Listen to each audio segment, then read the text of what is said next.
Welcome to MSUA's Game Changers Live, where we speak with satellite and mobile connectivity thought leaders about where things are headed in the mobile satellite market. I'm your host, Lisa Dreer, and I'm really excited to introduce our guest for today, Per Noren. He is the CEO of Ovzon. Welcome to the show, Per. Thank you, Lisa. So good to be here. Yeah, it was so great seeing you guys last week, and I'm really excited to learn more about what you are working on right now. Maybe we can start by having you just give a little bit of background on yourself and Ovzon. I will.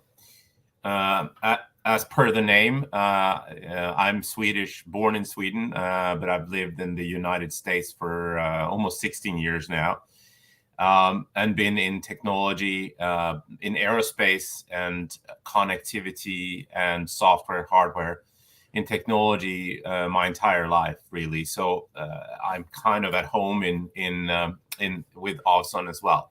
So that's me.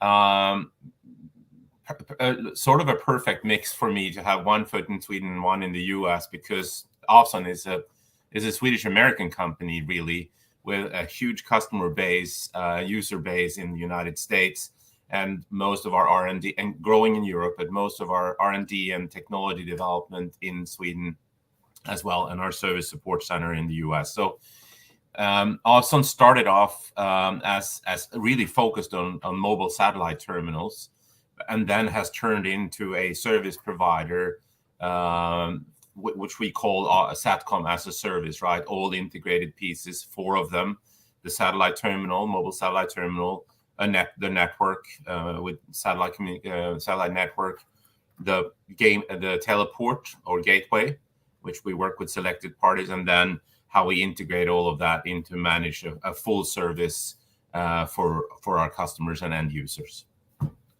Wow, fantastic. So maybe you can give us an update on your company's offerings. I can. So as I said, we started off being a mobile satellite terminal provider and understood very quickly what the core requirements were when you were actually using that terminal. And we were very, very focused on performance, so high performance, high data throughput, big chunks of data, upload and download, mobility, so the smallest terminal in the industry, and then thirdly, resiliency, meaning how do you ensure a secure and continuous communication. So that's one of the components. We started off with developing what we called Ovzon Terminal 5, Ovzon T5, which became a real game changer, as this interview is about, right? A real game changer in the industry when it was the smallest one.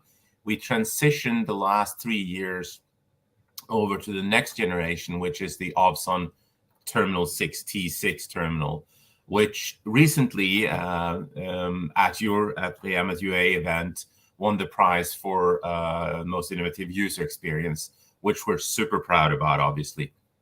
So that's the Ovzon T6. That's widely spread now in the marketplace, used by all of our customers. And then we're working on the Ovzon Terminal 7, which will be even smaller, a very small, you're getting closer now to mobile phone size, actually, not fully, but mobile or tablets, I would say, which will be launched during this year. So very excited about that. And that has also dual modems in it. So it's a smaller footprint, a lighter footprint, higher performance, even more mobile than, and then with a built-in modem for even further advanced resiliency. So that's our terminal side.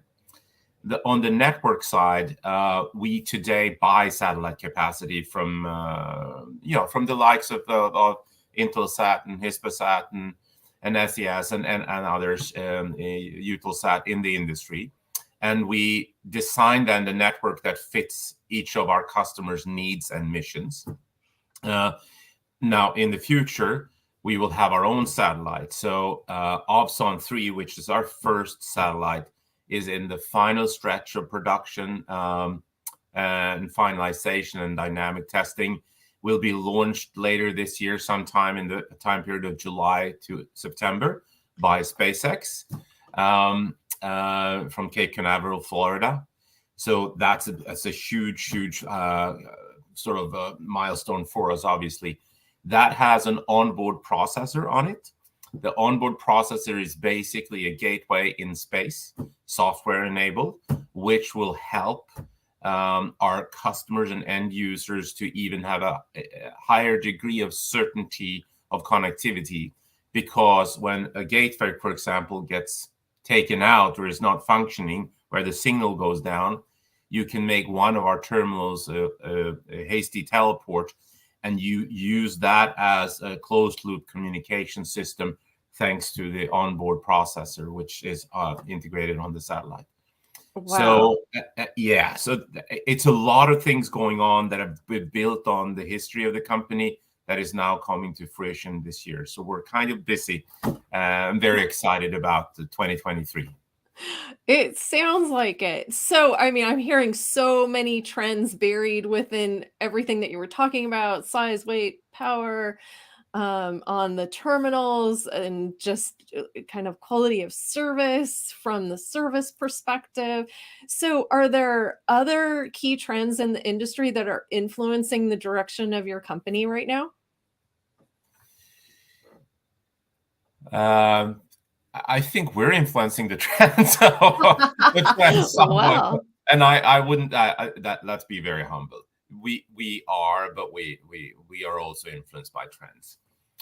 So first of all, I think there are actually macro trends that are influencing the industry. If you start on the highest level, so I think the geopolitical situation, the environmental impacts on our societies, and the third piece is being the connectivity paradigm, as I call it, or so on.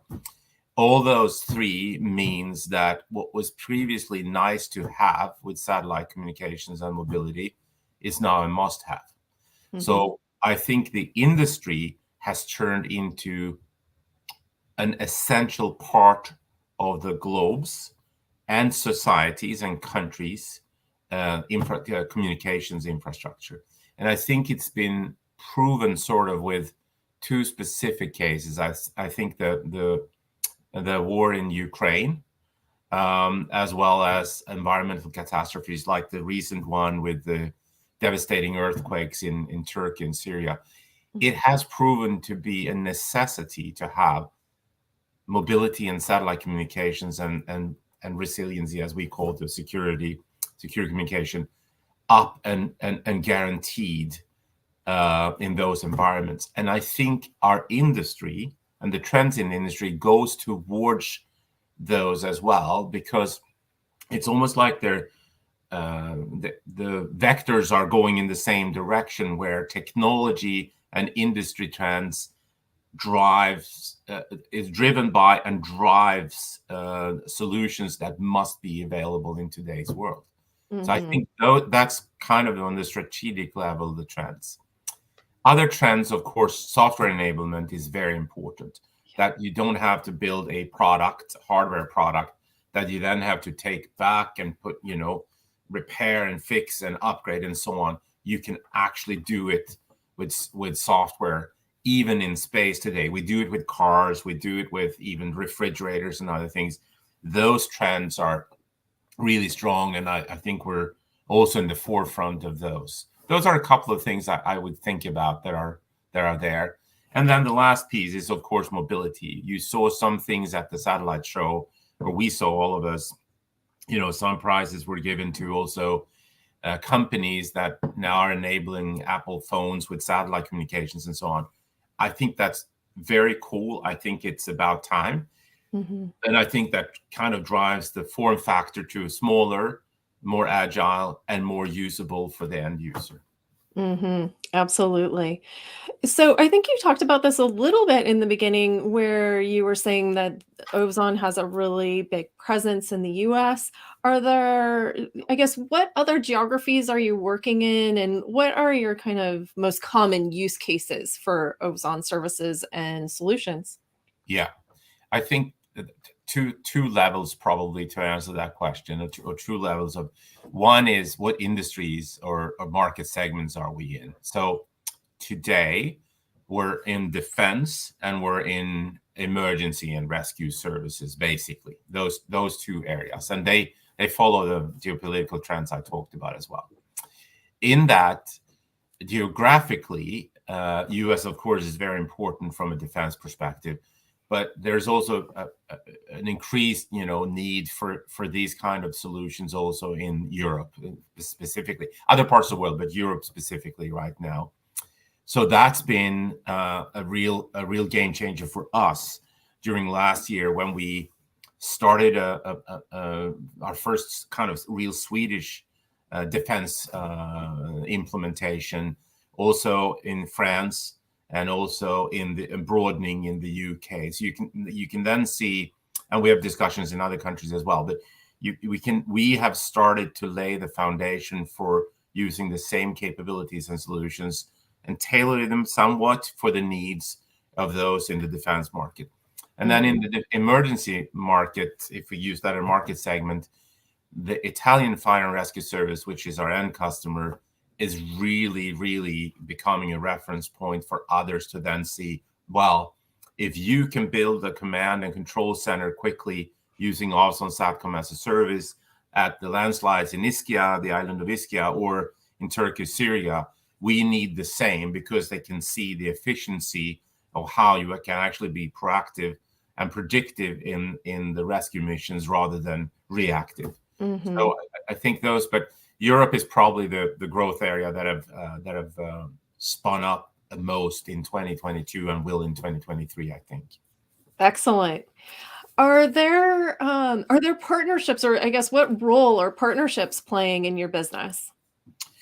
Very good question, Lisa. Partnerships play a big role.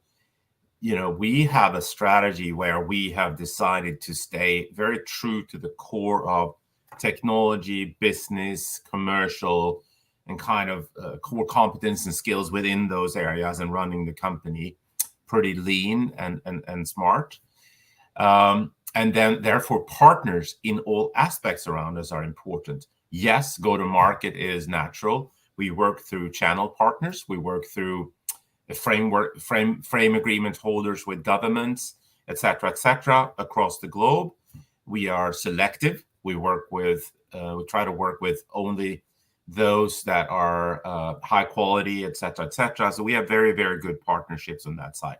So that's natural, I think. The other partnership is around production and development, and so you could say suppliers and production. And those are, you could have a supply relationship and then you buy something and you get something.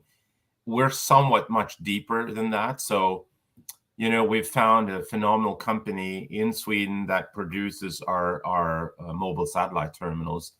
They used to do the same kind of things for Ericsson and other companies, and they're now concentrating on expanding that. They've done a phenomenal job for us. It's a partner. It's not only a supplier. I would say building the satellite, launching the satellite with the likes of the Maxars and the SpaceXs and so on. And Syntronic is the name of the Swedish company, by the way. But those are also partnerships. And thirdly, you have to have partnership with and I know this is not your question, but I'm saying it. You have to have partnerships with your investors and shareholders and the investor and shareholder community, because this is a very capital intensive industry. And you might at times want to leapfrog technology or developments by having access to capital. So we're publicly traded, but we also have a very close partnership, I would say, with an investor and base. So they play a very essential role for us in our strategy. Yeah, that's a really important aspect, without a doubt. Are there certain use cases, or I guess really challenging mobile environments that you've worked in recently? Yeah, there are. I mean, on the defense side, I'm not going into details, but many of them are remote areas that really requires, guaranteed connectivity, frankly. Mm-hmm. I think I used the use case of emergency and rescue services. Obviously, the faster you can get into an area and actually coordinate equipment, people, and rescue missions. And I think the earthquakes in Syria and Turkey is a good example of that, where the Italian Fire and Rescue Service, our end customer, came in and did miraculous things, working alongside the Turkish and Syrian and other international rescue organizations.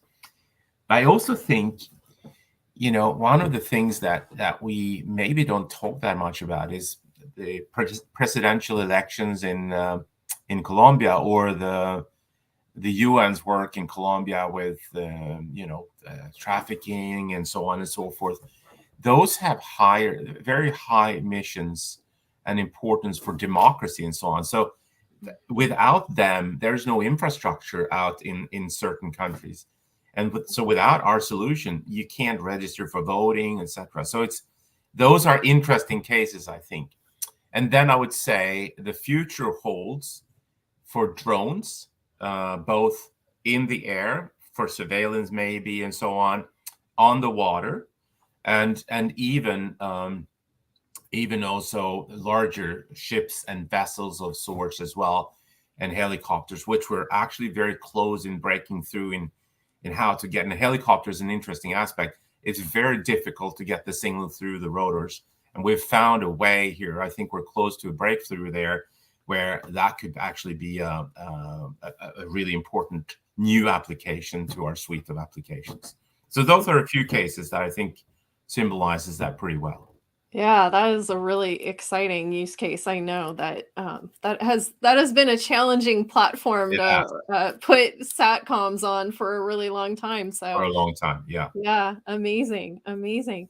So, I think that in our industry, we're seeing some of the biggest changes and shifts really ever. And are there certain I guess upcoming technologies or industry shifts that you're particularly keeping an eye on? Listen, I think the large satellite operators they're talking about this a lot right now.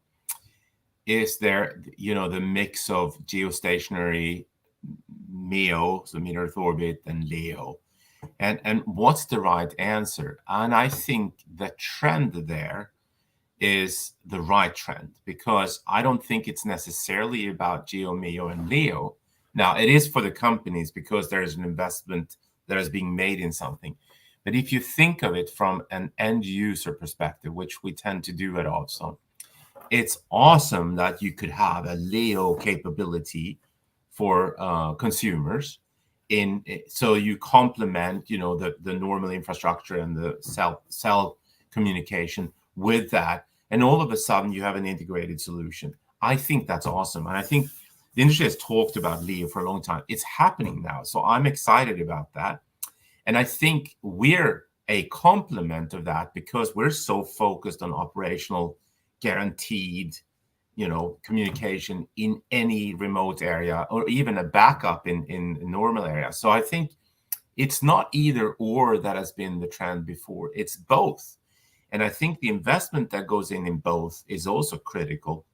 So I think the future holds that those of us that can figure out solutions which combines the best in an integrated environment, the best of breed in an integrated environment for the end user needs, makes it affordable, guaranteed, mobile, and with resilience, with security, you'll have both operational excellent solutions and consumer excellent solutions. I think I'm very excited about that, and we're starting to work on those kind of things as well. And the second thing I would say is, I think this world where software, hardware, and the big buzzword, I guess, is Internet of Things, but how a digitized and connected society can take advantage of the satellite communications industry. I think that it's futuristic in one way, but it's actually here right now in another way. So I think you have blurred the lines between software, hardware, communication, to the extent that technology is smart enough to actually deal with that today. I think those are what I'm excited about, and what I wake up kind of thinking that we're positioned well in that industry. Yeah, you sound really excited about the future. In fact, you have me really excited about the future too now. Good. So, one of the things that we always do at the end of these interviews is ask for your prediction about the future. As you know, the MSUA has been around for over 30 years now. And so, if you were to put on your prognosticator hat and think 30 years into the future, what would your prediction be? Well, I think we've already talked about that a little bit here. My Yeah. prediction is that this industry will then have evolved to be an essential part of any country, any society, and any company's strategy. You have to have a communications, but satellite and space as part of your strategy. So I think that in 30 years, everyone will have that, or most countries will have that, whether it's through working together or separately. Secondly, I think we will not talk about separate mobile satellite terminals or which satellite are you on and which beam are you on and all the things that our industry is talking about today. I think it will be an integrated, seamless, fully connected world where we we will not see kind of I don't have any connectivity or calls drop or information is not sent. I think we will be ubiquitously connected, and we won't and it will be affordable for everyone. There will be specialist competence and skills in this, but I think that's what's going to happen. I think the satellite industry, the mobility for people and the connectivity for people and organizations and businesses will be very seamless. That's my prediction. I think we're running towards it. We're not walking and crawling anymore. We're running towards it today. Yeah. I'm ready. Hopefully we don't have to wait 30 years. Hopefully it's Yeah. a much shorter time frame than that. And I kind of think maybe it will be. I think you're right, Lisa. I think we will be. Excellent. Well, thank you so much for joining us here today. If anyone wants to learn more about Ovzon, what should they do? They should call me. They should email me. But not only me, all of our people. We call them Ovzonians. We call ourselves Ovzonians. No, go to our website www.ovzon.com or send. And there's an easy way to connect with us there. I think that's the best way to do it. Okay, great. Well, Yeah. thank you so much for being here today and making time to chat with us.